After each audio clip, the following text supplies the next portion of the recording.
Have you ever wondered what happens when the Lord of Destruction gets truly angry? Not just annoyed, but world-shattering, universe-shaking furious. This isn't just any story. It's a tale of love, loss, and a rage so powerful it threatened to consume all of creation. Our story begins not with fury, but with love. Sati, the daughter of the proud king Daksha, fell deeply in love with Shiva. Shiva, the ascetic, the wanderer, adorned not with jewels but with ash and serpents. Daksha couldn't stand it. He despised Shiva and forbade their union, but Sati's love was unyielding. She defied her father and married her beloved Shiva, finding true happiness in their humble abode on Mount Kailash. But Daksha's hatred festered.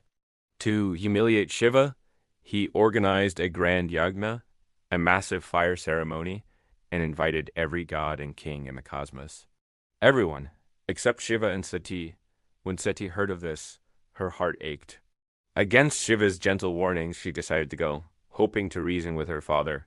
What happened next is the heart of our drama. At the yagna, Daksha didn't just ignore Sati.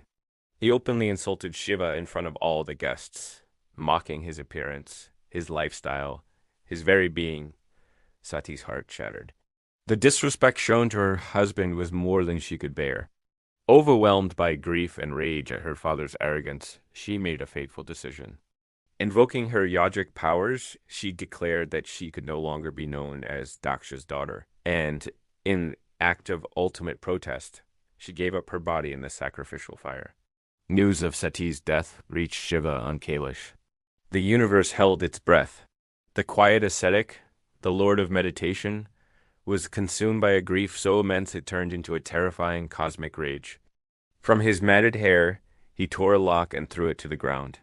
From it rose the fearsome Virabhadra, an incarnation of his wrath with 1,000 arms and eyes of fire, tasked with one thing, to destroy Daksha's yagna.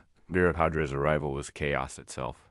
He and his army laid waste to the ceremony, vanquishing gods and sages who stood in their way, and finally beheaded the arrogant Daksha.